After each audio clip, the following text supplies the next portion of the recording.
तो आदाब, नमस्कार, गुड इवनिंग, सत श्री अकाल। एक बार फिर आप तमाम लोगों का स्वागत है क्राइम तक की कहानी के इस एपिसोड में। उम्मीद है पूरी फैमिली अच्छी होगी, अपना ख्याल रख रही होगी। 76 ईयर, 76 साल हो गए पाकिस्तान को बने हुए, क्योंकि जब हम आज़ाद हुए थे उससे उसी वक्त हमारे टुकड़े हुए थे और ये टुकड़ा हिंदुस्तान और पाकिस्तान के नाम से जाना गया। लेकिन इन 76 सालों में अगर पाकिस्तान की हिस्ट्री, इतिहास या फिर जो तारीख़ है उनकी, उसके ऊपर अगर आप झांकेंगे तो एक चीज़ पाएंगे कि अब तक बहुत सी सरकारें आई, बहुत सी सरकारें गई, लेकिन पाकिस्तानी अवाम या पाकिस्तानी जनता ने सिर्फ एक ऐसी चीज़ थी जिसके ख़िलाफ़ कभी विरोध नहीं किया, और वो थी पाकिस्तान की फ़ौज। कभी पाकिस्तानी जनता ने आंख उठाकर नहीं देखा। 76 साल के पाकिस्तान में ये पहली बार हुआ है पिछले 24 घंटों में कि पाकिस्तान की जनता, इमरान खान के समर्थक, शहर शहर पाकिस्तान के, चाहे वो लाहौर हो, इस्लामाबाद हो, पेशावर हो, रावलपिंडी हो, खैबर पख्तूनख्वा हो, सियालकोट हो, उन्होंने फौजी ठिकानों और फौजियों के घरों को निशाना बनाना शुरू कर दिया है। अब सवाल है कि इमरान खान एक पॉलिटिशियन है, एक एक्स प्राइम मिनिस्टर, तो इमरान खान की लड़ाई तो वहाँ दो ख़ानदानों से है जिनकी सरकार है इस वक्त। एक है भुट्टो ख़ानदान और दूसरा है शरीफ ख़ानदान, यानी नवाज शरीफ और उधर बिलावल भुट्टो, बेनज़ीर भुट्टो के बेटे। और इस वक्त शरीफ और भुट्टो परिवार मिलकर वहाँ सरकार चला रही है। तो इन दोनों पार्टी के ख़िलाफ़ या इनके दफ्तरों पर हंगामा करने की बजाय, इनके नेताओं के घरों पर धरना प्रदर्शन करने की बजाय, पाकिस्तान की जनता पाकिस्तान की सेना या फ़ौज के ख़िलाफ़ क्यों इस तरह से धरने प्रदर्शन कर रही, बल्कि वायलेंट है। जो लाहौर के सबसे बड़े फौजी अफसर, उसके घर में घुसकर, जो कोर कमांडर लाहौर का, आग लगा दी, पूरा लूटा। वहाँ पे 2 मोर थे, वो भी ले गए।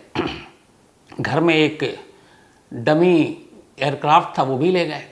एक जगह से खबर आई कि वहाँ तोप उठा कर ले गए। सियालकोट, जो पाकिस्तानी आर्मी का सबसे मजबूत गढ़ है, बेस है, वहाँ पर जाकर हमला किया। तो पाकिस्तानी फ़ौज क्यों निशाने पर है पॉलिटिशियन की बजाय? पूरी कहानी और इमरान खान को क्यों गिरफ्तार किया गया आपके सामने है। 1987 की बात है। क्रिकेट से ये बात शुरू होती है। 1987 में पाकिस्तान क्रिकेट टीम की हालत उतनी ठीक थी नहीं, और उस वक्त पाकिस्तान के जो डिक्टेटर थे ज़ियाउल हक, जनरल ज़ियाउल हक को पाकिस्तान की क्रिकेट टीम से बड़ा प्यार था और क्रिकेट से भी बहुत प्यार था। 1992 में वर्ल्ड कप होना था। इमरान खान रिटायरमेंट ले चुके थे क्रिकेट से। ज़ियाउल हक ने एक मौके पर इमरान खान से मुलाकात की और कहा कि आप पाकिस्तान के लिए खेलो, अपने रिटायरमेंट को वापस ले लो। और कहते हैं कि इमरान खान ज़ियाउल हक की इस बात को मान गए। 92 के वर्ल्ड कप की शुरुआत हुई और इमरान खान ने 92 का वर्ल्ड कप पाकिस्तान को जिता दिया, जो उनका आज तक का पहला वर्ल्ड कप है, इकलौता। इमरान खान कैप्टन थे। इसके बाद ज़ियाउल हक ने ही इमरान खान को कहा कि एक काम करो, आप बहुत पॉपुलर है। 92 वर्ल्ड कप जिताने के बाद इमरान फिर से रिटायरमेंट, क्योंकि उम्र भी हो गई थी, तो आप पॉलिटिक्स में आ जाओ। पहला ऑफर दिया था ज़ियाउल हक ने। इमरान खान ने मना कर दिया कि नहीं, पॉलिटिक्स मेरे अभी बस की बात नहीं है। इसके बाद कुछ वक्त बीता। आज जो दुश्मन है नवाज शरीफ, इमरान खान को उस वक्त नवाज शरीफ ने फिर ऑफर दिया कि तुम पॉलिटिक्स ज्वाइन करो, आ जाओ। इमरान खान ने तब भी मना कर दिया। बाद में जनरल परवेज मुशर्रफ ने भी ऑफर दिया, इमरान खान ने मना कर दिया।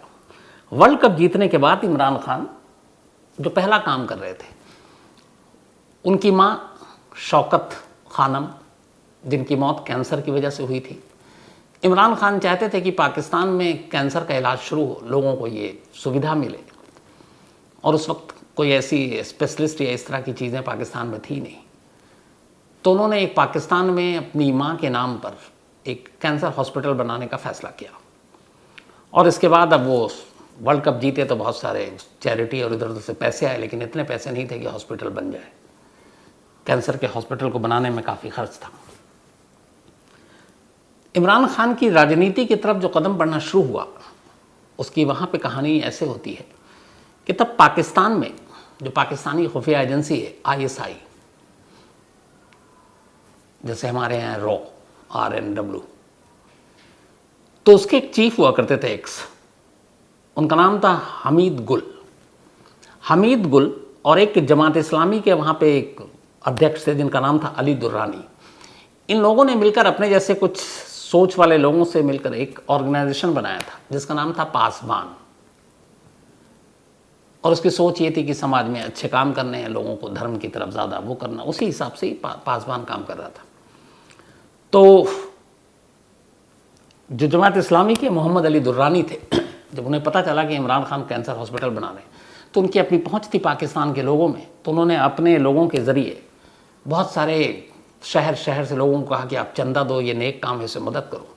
तो कहते हैं कि अली दुर्रानी की वजह से काफ़ी फंड आ गया और इमरान खान वहीं से अब धीरे धीरे उन्होंने अपना हॉस्पिटल बनाने का काम शुरू किया। इधर उनको पॉलिटिक्स की तरफ से ऑफ़र मिल रहा था, वो ज्वाइन कर नहीं रहे थे और ये सब चलता रहा। इधर हामिद गुल के साथ और दुर्रानी के साथ दोस्ती भी थी आईएसआई के एक्स चीफ के साथ। तो धीरे धीरे अब उनके मन में कहीं आया कि चलो पॉलिटिक्स की तरफ भी जाते हैं। लेकिन फिर ये था कि इधर पहले हॉस्पिटल का काम ख़त्म करना है, तो हॉस्पिटल का काम चलता रहा। एक ऐसी हॉस्पिटल के फंड के लिए एक प्रोग्राम था, एक फंड रेजिंग इवेंट हुआ था पाकिस्तान में। वहाँ पर पाकिस्तान में इमरान खान जब स्टेज पर गए तो उनकी एक शख्स से मुलाकात हुई। वो पाकिस्तान के बेहद रईस शख्स में से एक थे, वहाँ के अरबपति कारोबारी बिजनेसमैन। उनका नाम था अब्दुल अलीम खान। कहते हैं कि वहाँ फंड रेजिंग इवेंट पे जब आए अब्दुल अलीम खान, तो जब पता चला कि ये कैंसर हॉस्पिटल के लिए, उन्होंने उसी स्टेज पर उसी वक्त 6 करोड़ पाकिस्तानी रुपए इमरान खान को दिए कि ये मेरी तरफ से हॉस्पिटल के लिए। अब ये पाकिस्तान के सबसे रईस आदमी थे और इनके पिता और ये लोग बहुत ऐसे कल्याणकारी काम करते थे लोगों की भलाई का। तब पहले हामिद गुल, फिर जो मोहम्मद अली दुर्रानी, और इसके बाद अब एंट्री होती है अब्दुल अलीम खान, जो बिजनेसमैन वहाँ के सबसे रईसों में से एक। तो अब ये चलता रहा, इनकी टीम बनती जा रही थी, लेकिन काम हॉस्पिटल की तरफ फोकस था। आखिरकार 29 दिसंबर 1994, यही वो तारीख थी जब Shaukat Khanum memorial cancer research hospital and research centre का उद्घाटन हुआ। और इसी के बाद अब इमरान खान ने कहा ये हो गया। तब तक पॉपुलैरिटी में का तो इमरान खान का जवाब ही नहीं पाकिस्तान में, मतलब most handsome stylish player Pakistan cricket का। इंडिया में भी बहुत सारे बड़े बड़े फ़ैन इमरान खान के। तो एक तरफ उनकी मकबूलियत, मशहूरियत, पॉपुलैरिटी, इधर इस काम से लोगों के दिलों में और कि इमरान खान वो शख्स है जो गरीबों के लिए कैंसर का हॉस्पिटल बना रहा है, तो लोगों की हमदर्दी भी। तो जो कुछ पाकिस्तान में हो रहा है, जब इंडिया और पाकिस्तान का बंटवारा हुआ था तो बहुत कुछ हुआ था उस बंटवारे के दौरान। और कुकू FM ऐप पर ऐसी एक कहानी, एक बुक है जिसका नाम है game plan for dividing India.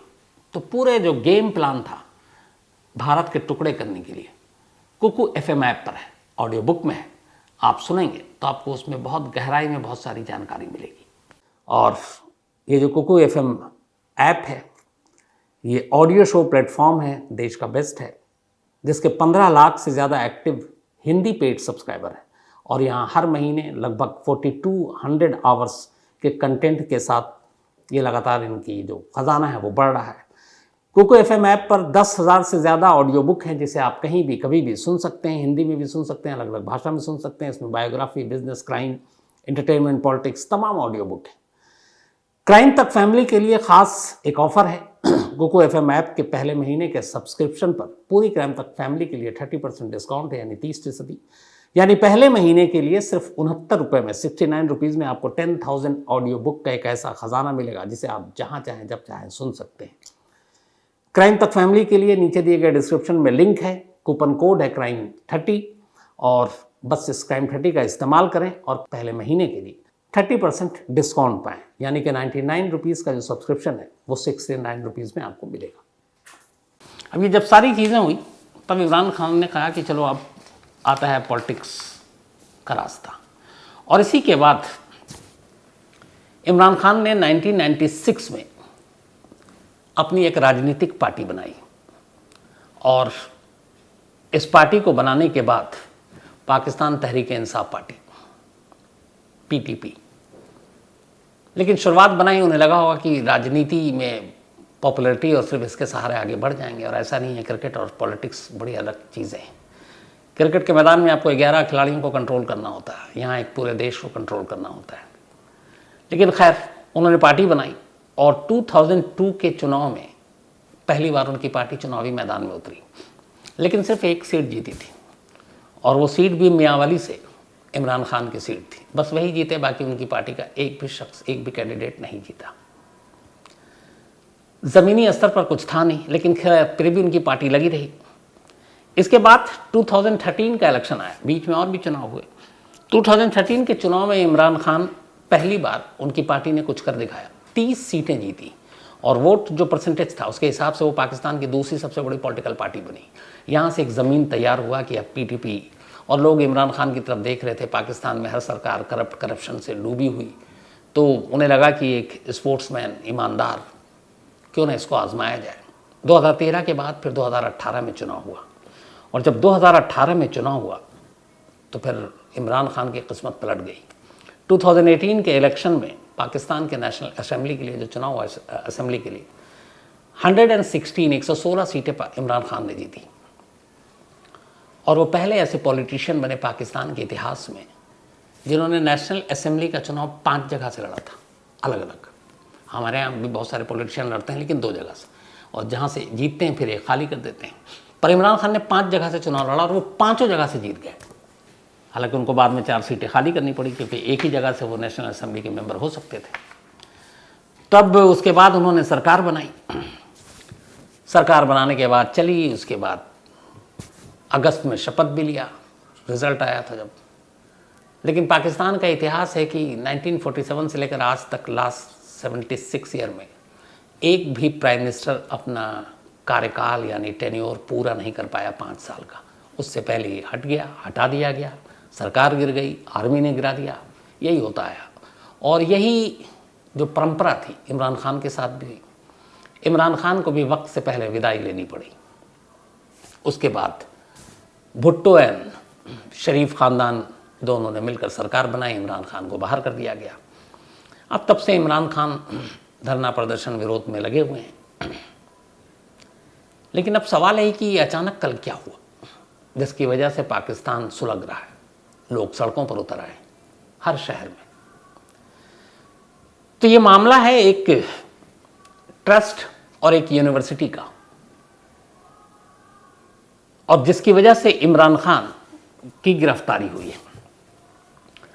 असल में एक यूनिवर्सिटी के लिए इमरान खान ने, एक ट्रस्ट यूनिवर्सिटी के लिए 2019 में अपनी वाइफ के साथ मिलकर एक प्रोजेक्ट शुरू किया था और इसका नाम था अल कादिर यूनिवर्सिटी। तो अल कादिर यूनिवर्सिटी जो थी, ये इसका एड्रेस है बनी गाला हाउस, इस्लामाबाद। और 2009 में उन्होंने ये प्रोजेक्ट शुरू किया था कि एक अल कादिर ट्रस्ट बनाएंगे, यूनिवर्सिटी बनाएंगे, जिसमें पाकिस्तान के बच्चों को एक बेहतर एजुकेशन मिले। जैसे उन्होंने Shaukat Khanum memorial cancer hospital बनाया, तो उनका ये था कि एक अल कादिर यूनिवर्सिटी बने जिसमें हायर एजुकेशन, बेहतरीन एजुकेशन जो दुनिया के बाकी देशों को टक्कर दे सके, वैसी वहाँ पे पढ़ाई हो। तो अब इसके लिए इसके जो चेयरमैन थे ट्रस्टी के, इसमें 2 लोग थे, एक इमरान खान और दूसरी थी उनकी वाइफ बुशरा बीबी, जो शायद उनकी तीसरी बीवी है। तो अब इसके लिए यूनिवर्सिटी बनाने के लिए एक ज़मीन ली गई दान में, और ये ज़मीन का जो पूरा एरिया था वो 458 कनाल, 4 मरला एंड 58 वर्ग फुट की ज़मीन थी ये। अब कहते हैं कि ये ज़मीन एक वहाँ के बहुत ही बड़े बिजनेसमैन ने दिया था, और उस बिजनेसमैन से ये ज़मीन जो लिया, उस ज़मीन को इन्होंने, जो मिला था वो तो 458 था, लेकिन इन्होंने दिखाया बाकी कम, और दिखाया सिर्फ, मतलब उससे बहुत ही ज़्यादा कम, बाकी ज़मीन इन्होंने खुद हड़प ली। साथ ही ये भी था कि जिस शख्स से इन्होंने ज़मीन ली उसकी 180 मिलियन पाकिस्तानी करेंसी को ब्लैक से वाइट किया इमरान खान ने जब वो प्राइम मिनिस्टर थे।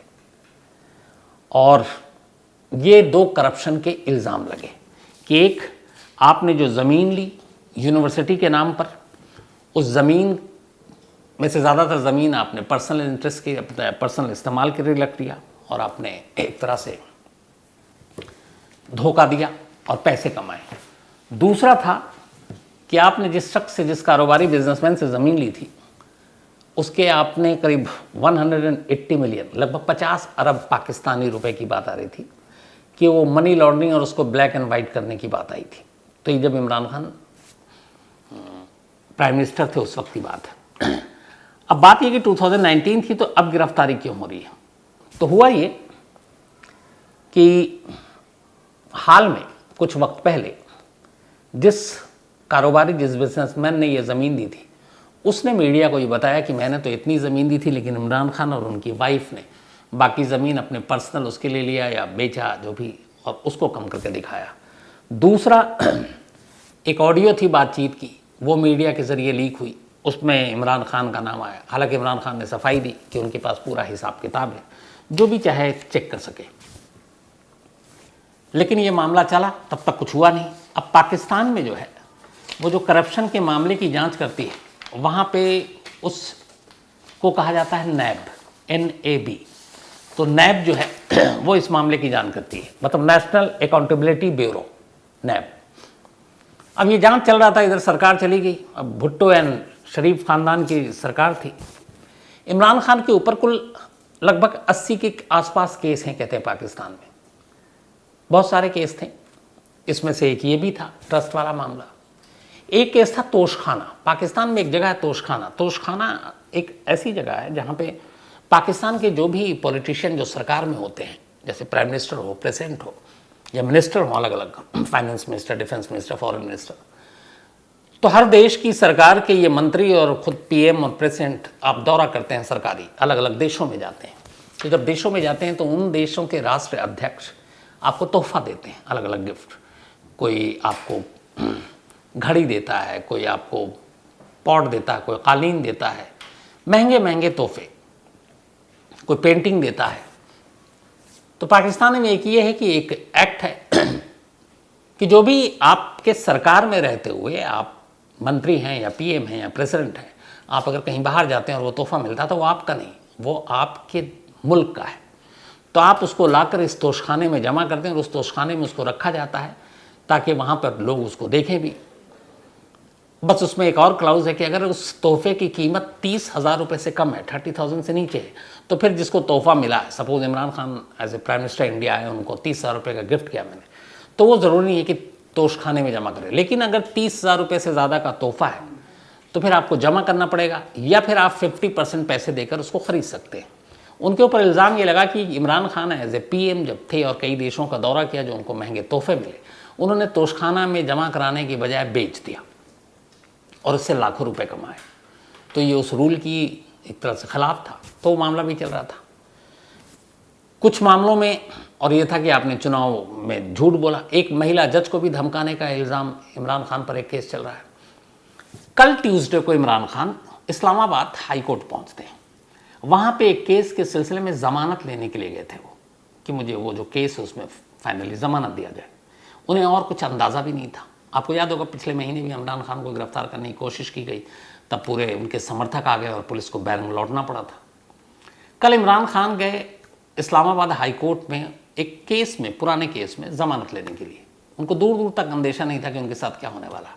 लेकिन जैसे ही वो कोर्ट पहुँचे, वहाँ पर उन्होंने देखा कि पाकिस्तानी रेंजर्स हैं, और फिर वहाँ पे उन्होंने देखा कि जो नैब है, नेशनल अकाउंटेबिलिटी ब्यूरो, जो करप्शन के मामलों की जांच करती है, उसके अफसरान हैं वहाँ पर। वहाँ पहुँचते ही इमरान खान को अंदर नैब के एक अफसर आया और उन्होंने बताया कि आपको हम जो अल कादिर यूनिवर्सिटी से जुड़ा हुआ करप्शन का मामला है, उस इल्ज़ाम में हमने आपसे सफाई मांगी थी, आपने अपनी सफाई तसल्ली बख्श नहीं दी, इसीलिए उस मामले में आपको हम गिरफ्तार करने के लिए मतलब मजबूर है और हम आपको गिरफ्तार कर रहे हैं। इसी के बाद जो नैब के अफसर हैं, कोर्ट के कैंप में जो परिसर है, अहाता, उसी के अंदर इमरान खान को अरेस्ट कर लेते हैं। अब इमरान खान के साथ उनके फॉलोअर्स भी थे, समर्थक भी थे, उनकी पार्टी के नेता भी थे। ये बात बाहर तक जाती है। इससे पहले इमरान खान ने यह कहा था कि मुझे डाउट है कि मुझे गिरफ्तार किया जा सकता है, मुझे स्लो पॉइजन दिया जा सकता है। और उन्होंने कहा पहली बार कि इसके पीछे पाकिस्तान की खुफिया एजेंसी ISI और आर्मी भी हो सकती है। तो पाकिस्तानी सेना पर पहली बार किसी ने डायरेक्ट हमला किया था और वो इमरान खान ने किया।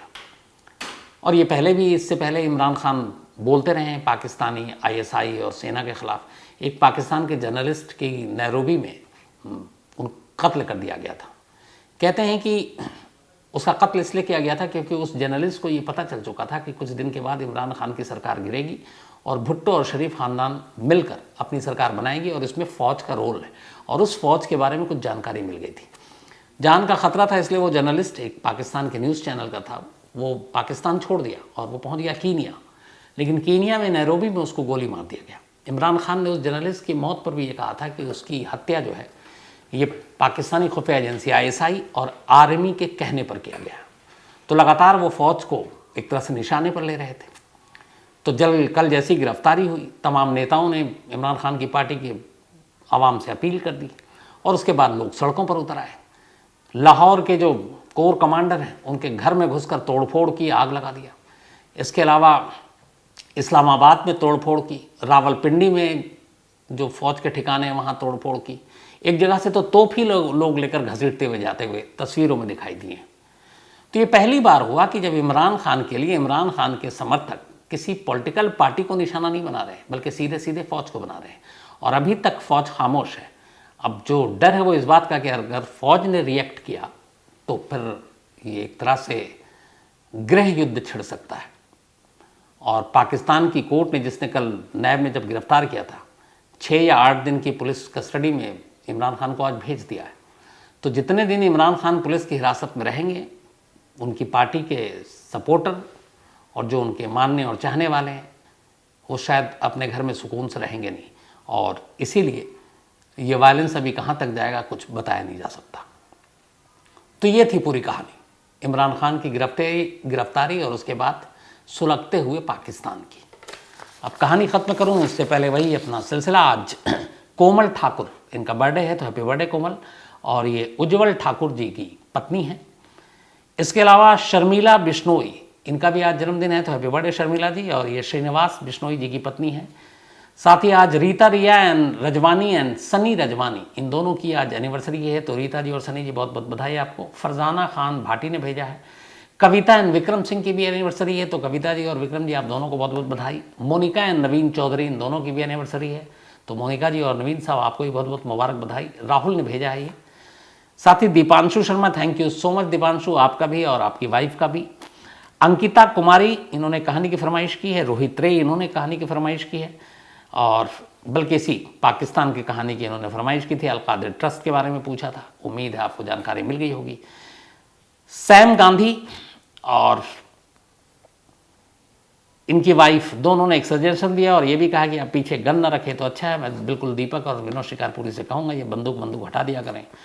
उत्तर प्रधान, इसके अलावा बहुत सारे लोगों ने केरला स्टोरी कहा है कि सुनाने के लिए। तो मैं बड़ी ईमानदारी से बताऊं कि एक तो आप जैसे हम लोग लकी नहीं होते हैं, वक्त ही नहीं मिलता फिल्म देखने का, लास्ट मतलब ज़माना हो जाता है। लेकिन जिस दिन भी मैं ये फिल्म देखूंगा तो इसकी स्टोरी ज़रूर बताऊंगा। और बिना देखे हुए मैं कुछ कहूं तो वो बिल्कुल इंसाफ भी नहीं होगा और ईमानदारी भी नहीं होगी। गुरमीत सिंह, इन्होंने भी पाकिस्तान की स्टोरी की फरमाइश की थी। विक्रम यादव, इन्होंने कहानी की फरमाइश की है। तो सिलसिला ख़त्म करूं उससे पहले एक बार फिर आपको याद दिला दूं कि क्राइम तक फैमिली के लिए कोको FM ऐप पर ख़ास तोहफा है। डिस्क्रिप्शन में लिंक है, लिंक पर जाएं और कूपन कोड crime30 का इस्तेमाल करें और पूरी फैमिली को 30% डिस्काउंट है। 99 रुपीज़ का सब्सक्रिप्शन जो है वो 69 रुपीज़ में मिलेगा पहले मंथ के लिए। तो आज कहानी में इतना ही, लेकिन आपसे मुलाकात होगी कल रात 9 बजे किसी नई कहानी के साथ। तब तक अपना ख्याल रखिएगा। Thank you very much.